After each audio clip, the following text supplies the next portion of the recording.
దీన్ని ఒక రకంగా కూడా బుద్ధుని కూడా పోల్చినాడు. यह बुद्ध ने भी समझाया है. బుద్ధుడు అంటే గిట్టనటువంటి ఒక రైతు ఉండేటువంటి వాడు. అంతేకాకుండా ఒక భూతం వచ్చింది, డెమన్ వచ్చేసేసి అతని దగ్గరికి వస్తే కత్తి ఎత్తింది. एक बार उनके सामने एक दानव आया और उसने अपनी तलवार निकाली. బుద్ధుడు పక్కన నవ్వాడు. ఓ దయ్యమా, నన్ను చంపడానికి నువ్వు వచ్చినావా? నేను నిన్ను ప్రేమిస్తున్నాను, నువ్వు నన్ను చంపు అని తల వంచాడు. बुद्ध मुस्कुराए और उन्होंने कहा, हे दानव, तुम मेरा सिर काटने जा रहे हो, लेकिन मैं तुमसे बहुत प्रेम करता हूँ. आओ और मेरा सिर काट लो. फिर उन्होंने अपना सिर झुका दिया. అప్పుడు ఆ దూత, చా, ఇంత ఆనందంతో నన్ను చంపమని కోరేటువంటి వ్యక్తి ఎక్కడైనా ఉన్నాడా? उस दानव को घोर आश्चर्य हुआ. क्या ऐसा कोई व्यक्ति मिलेगा जो मुस्कुराकर अपना सिर कटवाने के लिए आमंत्रित करे? చంపమని తల వంచేటువంటి వ్యక్తి ఎక్కడైనా కనిపిస్తాడా? क्या ऐसा कोई व्यक्ति होगा जो अपना सिर कटाने के लिए झुका दे? నేను అతను ద్వేషిస్తూ ఉండినప్పటికీ అతను నన్ను ప్రేమిస్తూ రావడానికి ఇట్టి మానవ లోకంలో పుట్టారా? क्या ऐसा कोई व्यक्ति इस दुनिया में जन्म ले सकता है जो द्वेष के बदले भी प्रेम करे? అన్ని విధాలా సంకల్పించి నమస్కరించి ఆ దయ్యము వెళ్ళిపోయింది. इस दानव ने उन्हें आदर से नमस्कार किया और वहां से चला गया. మన ప్రేమ అనేటువంటిది ఎట్టి కిరాతకుండైనా కూడాను మార్పు చెందిస్తుంది. प्रेम किसी क्रूर से क्रूर व्यक्ति को भी बदल सकता है.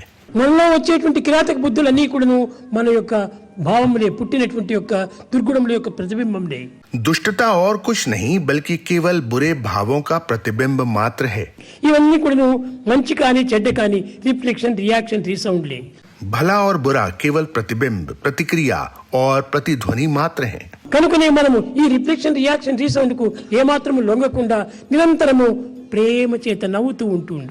इसलिए हमें स्वयं को इस प्रतिबिंब, प्रतिक्रिया और प्रतिध्वनि को नहीं सौंप देना चाहिए, बल्कि हमें निरंतर प्रेम में रहना चाहिए. ఎవరు నిన్ను తిట్టడానికి వచ్చినప్పుడు కూడా, నా బ్రదర్ నన్ను నీవు దూషిస్తున్నావా?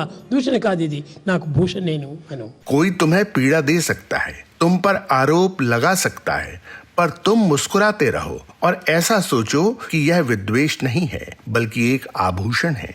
ఈ విధమైనటువంటి దీంతో వారిని మనం ఫ్రెండ్షిప్ చేసుకుంటుంటే మనకు ఎవరు విరోధులే కనిపించరు. अगर तुम इस प्रकार का मैत्री भाव विकसित कर लोगे तो कोई भी तुम्हारा दुश्मन नहीं होगा. ఈ దుష్ట గుణములు మనలో ఏమాత్రము ప్రవేశించవు. तब दुष्ट विचारों के लिए कोई स्थान नहीं होगा.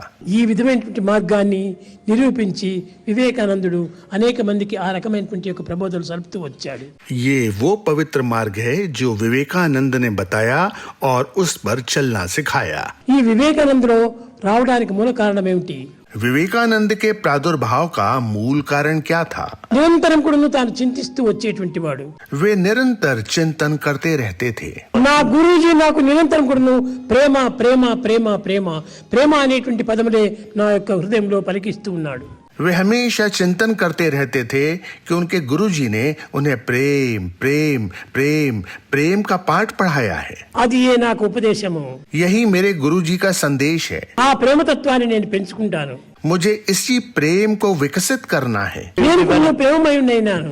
अब मैं इसी प्रेम से परिपूर्ण हो गया हूँ. ద్వేషమే దూరం అయిపోయింది. अब मुझ में जरा भी द्वेष नहीं है. నాలో ఉన్నటువంటి దుర్గుణాలంతా దూరం అయిపోయినాయి. सभी बुरी आदतों और विचारों से मैं दूर हो गया हूँ. ఆ తల్లికి నమస్కరించి ఆశ్రమం పోయి చేరాడు.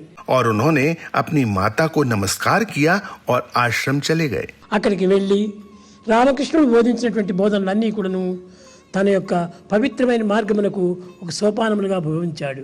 वे रामकृष्ण की सभी शिक्षाओं को अपने जीवन की सीढ़ी के पायदानों के रूप में समझ सकते थे.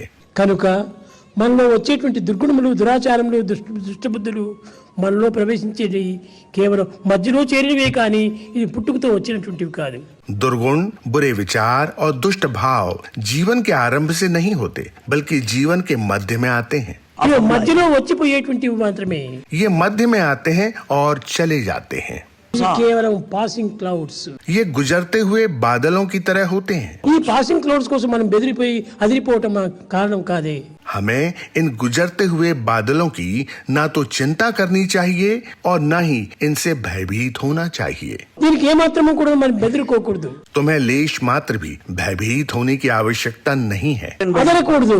ये तुम्हारा कुछ नहीं कर सकते। మన ప్రేమను గట్టిగా మనం సాధిస్తూ రావాలి। तुम्हें अपने प्रेम को दृढ़ करना चाहिए। నాలో హృదయం నందు ఉన్నటువంటిది భగవంతుడు ప్రేమ స్వరూపుడే కానీ మరొక రూపం కాదు। भगवान मेरे हृदय में विद्यमान हैं, वे प्रेम स्वरूप के रूप में विद्यमान हैं। నా యందు ఉన్నటువంటి భగవంతుడు నన్ను ప్రేమిస్తుండగా నేను ఇతరుని ఏ విధంగా ద్వేషించడం? जब भगवान मेरे भीतर हैं और मुझसे बहुत अधिक प्रेम करते हैं तो फिर मैं किसी से घृणा कैसे कर सकता हूँ? నాలో వచ్చేటువంటి దుర్గుణములన్నీ కూడా నా యొక్క ప్రతిబింబములే, ఇది ఎవ్వరివి కాదు। मेरे दुर्गुण केवल मेरे ही भीतर का प्रतिबिंब हैं, ये किसी और से संबंधित हैं ही नहीं। నా గురువు నాకు పరమ పవిత్రుడు, मेरे गुरु बहुत पवित्र हैं, ప్రేమ స్వరూపుడు, वे प्रेम स्वरूप हैं, దయామయుడు। वे దయాलु हैं। అలాంటి ప్రేమ స్వరూపుడు దయామయుడు అనేటువంటి గురువుని నేను ధిక్కరించడం మంచిది కాదు।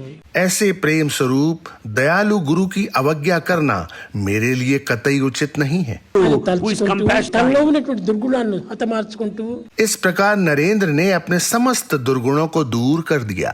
ప్రేమను పెంచుకుంటూ వచ్చాడు। उन्होंने प्रेम को विकसित कर लिया। అప్పుడే అద్వితీయము జందంగా అర్హుడగును అన్నాడు। केवल तभी उन्हें अद्वैत का अनुभव प्राप्त करने की पात्रता मिली। ప్రేమ రూపము బ్రహ్మము ప్రేమమయము, प्रेम रूप ब्रह्म केवल प्रेममय ही है। ప్రేమను ప్రేమతో సంధింప నియమమగును। प्रेम को प्रेम से बढ़ा सकते हैं, గట్టిగా ప్రేమను పట్టుకున్న అద్వితీయము చందంగా అర్హుడగును। इसलिए अगर तुम दृढ़ता पूर्वक प्रेम से भरे रहोगे तो तुम अद्वैत का अनुभव प्राप्त करने के लिए पात्र हो जाओगे। మనం అద్వితీయం పోవడానికి ఇది ఒక్కటే చాలు మనకి ప్రమాణం। अद्वैत का अनुभव करने के लिए केवल यही पर्याप्त है। మనలో వచ్చేటువంటి దుర్భావములకు మనకు బానిసలు కాకూడదు। हमें अपने बुरे विचारों का दास नहीं बनना चाहिए। ఈ బానిసలు కావటం చేతనే మనము అన్ని విధాల దుర్గుణాలకు దూరమైపోతున్నాం। चूंकि हम बुरी आदतों के दास बन जाते हैं, इसलिए हमारे कर्म भी बुरे हो जाते हैं। కనుకనే మనం నిరంతరము ప్రేమనే పెంచుకో। इसलिए निरंतर प्रेम का विकास करो। समस्त लोका सुखिनो